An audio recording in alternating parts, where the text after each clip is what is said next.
guys, so today I'm just going to be kind of cleaning up my room a little bit. I thought I would chat with you guys. If you can't tell, I'm very sick and I've been just laying in bed for like the last 3 days. I can't get over this cold. I got sick just a couple of days ago. I came down with a really bad cold, I think like on Tuesday. Today's Friday. I'm super congested and it's really irritating. And instead of sitting down and doing a makeup video today, I thought I would just like kind of pick up my room and chat with you guys. It's gonna be a super laid back video. I can't really put makeup on right now because my nose is so unbearably dry. So for the last 20 weeks or so, I say that because I was looking in my highlights, we realized that we had a family of kittens living underneath our neighbor's house. And our neighbor is a renter. You guys remember truck guy that always like had the loud truck and rev his truck engine? Well, he moved out and he was a renter of that house. And when he moved out, some new renters moved in, and then we realized that there were a family of cats living underneath their house. If you guys have been following on Instagram stories, it's in my highlights under kittens, and you can see the first time we realized that they were there. They were probably about 8 weeks old at that point, and we realized that there was 5 kittens and a mom and a dad all living underneath my neighbor's house. And so I went over and I talked to the neighbor and I was like, do you mind having them there? And he was like, not at all. He's this new guy that moved in. And he was like, not at all. They can stay. We love cats. Like, we're totally happy having them there. And I tried catching them, but the kittens are super feral. And then we had that family emergency happen. I had time to feed the cats, but I didn't have time to take time to like try to catch them and not get them all spayed and neutered and stuff because I had a lot going on. So over the course of the last 20 weeks, we've been feeding this family of cats and I've watched them all grow. What I did this week, Wednesday, was of course I was so sick that day.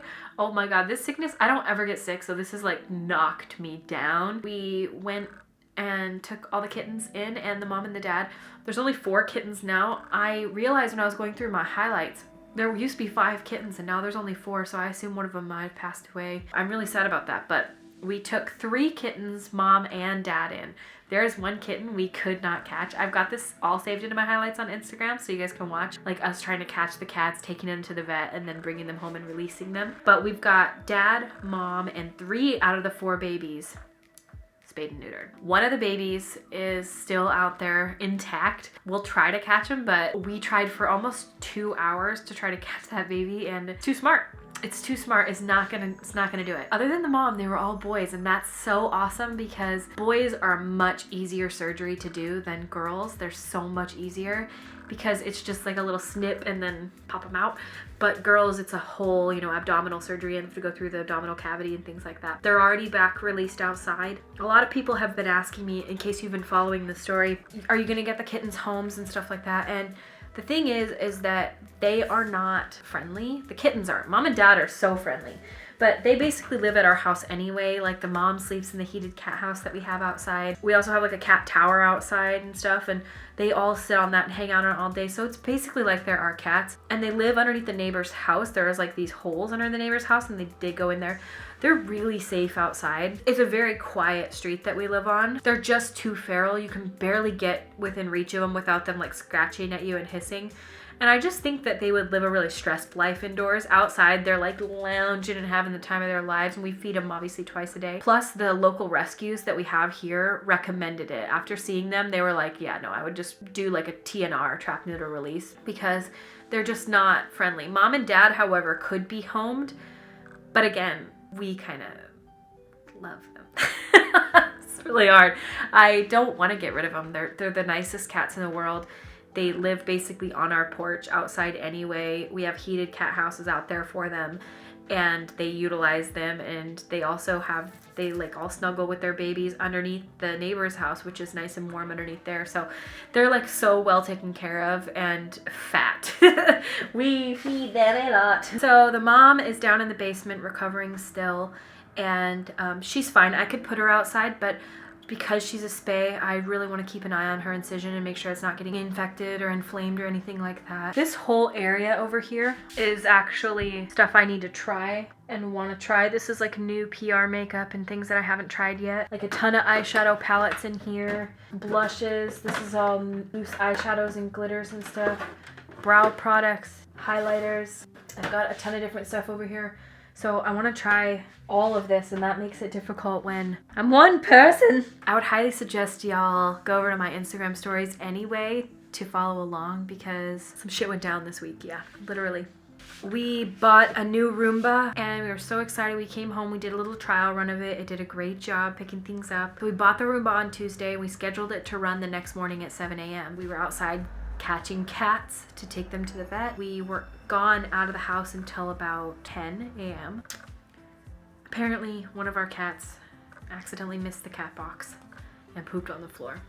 And Roomba, which we have named Lil Sucker, rolled over the cat poop and smeared it all over the entire house. I didn't think we'd be one of those people. I was like, we don't have a dog. It's not going to be a problem. Turns out even a tiny little cat turd can be the most hideous thing. The difficulty in which it was to clean that thing, it was absolutely hideous, you guys. I can't even explain in words what cleaning cat shit out of a Roomba is like. When it works and doesn't scrape cat shit all over your house, it's actually wonderful. I was so anti getting one for the longest time because I was like, it's gonna be too loud, it's gonna scare our cats, I don't feel like we need one. But I was realizing we were having to like sweep twice a day with the new floors that we got, because these are the floors we have. This is the color of floors we got, and while it is so beautiful, it shows every speck of everything. Other than the poop smearing, it is lovely. It gets so much of the stuff up. It's not that loud. It doesn't even scare my cats. I thought Mad Eye would be so afraid because he's, you know, like mostly blind. He's kind of afraid of everything. And you know what? He really was not afraid of it at all. We got the Roomba, the iRobot Roomba i7, and I like it. I do feel like it's a little erratic in its pattern, so I need it to like figure out my house a little bit better. But I mean, it really doesn't miss anything. And we haven't had to sweep once since getting it because it gets up everything. So I've had time to catch up on YouTube videos. For like the last 2-3 months, have not been watching YouTube videos. I don't know what anyone's up to. I don't know anything. I've been because before we had that family emergency and that was a whole thing. And now that's completely over with. I don't know if I talked to you guys about that on here yet. In regards to the family emergency that we had, we no longer have the family member living with us. They did for 3.5 months. And so much more went on than I have talked about or will talk about. I can't even tell you. It was 10 out of 10 stressful. I mean, both Zach and I were so tense all the time. Now we're not dealing with anything like that anymore. And it is shocking how much less stress I feel. You guys have noticed it in my videos. It's been since January 14th. So it's just been about 2 weeks that we've had our house to ourselves again and been not dealing with all of the stuff that's surrounding the family emergency. You guys noticed it because you were like, wow, you're so much more like calm and at ease, and you just seem like you're happier. It's so nice because like we were able to travel. We couldn't travel because we had this responsibility. You know, we had somebody else we were taking care of, and we had so much stuff going on that we had to turn down a ton of work opportunities, like a ton of work opportunities, and things that I would never say no to normally, because I don't say no to opportunities when they come my way to like travel and work with companies and stuff like that. Like I love to travel. I think it's so much fun. Having to turn down work opportunities started making me feel like a piece of shit, and it started making me feel depressed, and it started making me feel like brands wouldn't want to work with me because I was having to say no. And then my cat got diagnosed with kidney failure, and all these things accumulated around the same time. In regards to my cat with kidney failure, a lot of people ask all the time, they're like, whatever happened to her? She's still kicking.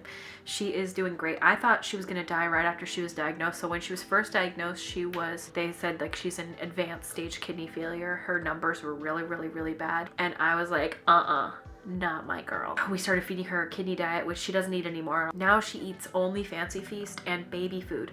But if you do have an animal with kidney failure and you're struggling to get them to eat, which is one of the biggest hurdles that you can reach when a cat or a dog is going through kidney failure, is that it's really hard to get them to eat because they're hungry, but nothing like sounds good to them. And I've discovered turkey, ham, beef, and chicken baby food. You can get all 4 different kinds so that you're kind of switching up the flavor, but it's the longest running thing that's worked for my cat. Like if she won't eat anything else, she will lick up baby food. Kidney food is the best thing for her, but getting her to eat is more important. And she was not eating the kidney food. Like she would just look at it and be like, know. But she's doing pretty good. I mean, she was diagnosed probably over 6 months ago and she's still hanging in there. That's really it. I'm just really hankering to travel. Zach and I want to go on a vacation really, really badly because, you know, we've been not only dealing with the family emergency we were dealing with for almost 4 solid months, but we've been dealing with the remodel for, you know, 5 months before that. So the remodel's still not finished. It's finished, other than we have a lot of rooms to paint and there's like 6 lights that need to be installed. Other than that, it is finished and the house looks incredible. I cannot wait to show you guys. I'm like sick to my stomach about how long it's taken to show you guys since I started talking about this stupid fucking remodel. I swear to God. You know what's funny is we remodeled this house and I was like, we will live here forever. And now I want to move. What we discovered is it's just like, even though our street is not that busy, I just want to live in the middle of nowhere. Yeah, we want to go on a vacation really badly. We've actually never been on a vacation, like a real vacation. Like we've gone to Vegas twice together. The first one was a gift from somebody, and so we didn't get to plan the trip. It was just like pre-planned for us. We've never done like a real vacation that was longer than 2 days. I want to do like 10 days in Hawaii. I want to do Hawaii because I have never been and I'm 31. Like I need to go to Hawaii. So if you guys have any recommendations on where to go, I think we're thinking of Maui.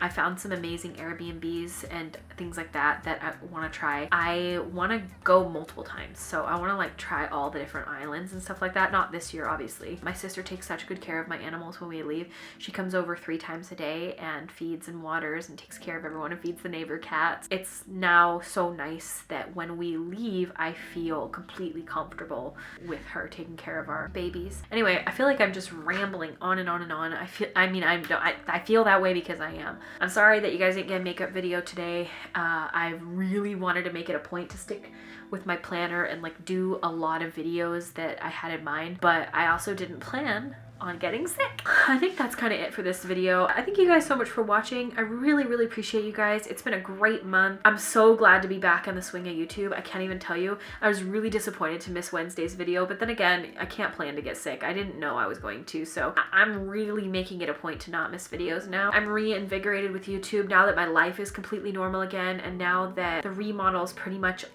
done. I have nothing but time to focus on YouTube and to focus on making good content, coming up with fun ideas and trying different looks and things like that. So I'm glad that you guys are all here with me and I'm almost at 500,000 subscribers. I can't believe I'm saying these words. Cannot believe that I am almost at 500,000 subscribers. What a weird number. I think I'm like 8,000 subscribers away. I cannot believe I'm that close. It feels so surreal to me because not just like 2 years ago, I had like 50,000 subscribers and now I have 500,000. I can't, it's 500,000 people. Why are you here? It just feels so crazy to me. It's so crazy. But now that I'm back to working all the time and I am back to like consistent upload schedule, and you guys, your responses to the videos have been so good. You guys really like that, doing the Instagram makeup one. I love doing videos like that. I'm gonna sit down today and write out a list of videos for February and get my schedule going for February because I found that was so helpful for me, writing out what I wanted my videos to be and when. Yeah, I'm excited. If you guys have any video ideas that you guys want me to do or anything you guys are interested in, please leave them in the comments. I will scour the comments and see what you guys are looking for. And I love you guys so much. And I thank you guys so much for watching and continually being supportive and amazing and subscribing and getting me closer to 500,000. Wow. Thank you guys so much for watching and I will see you at my next video. Bye.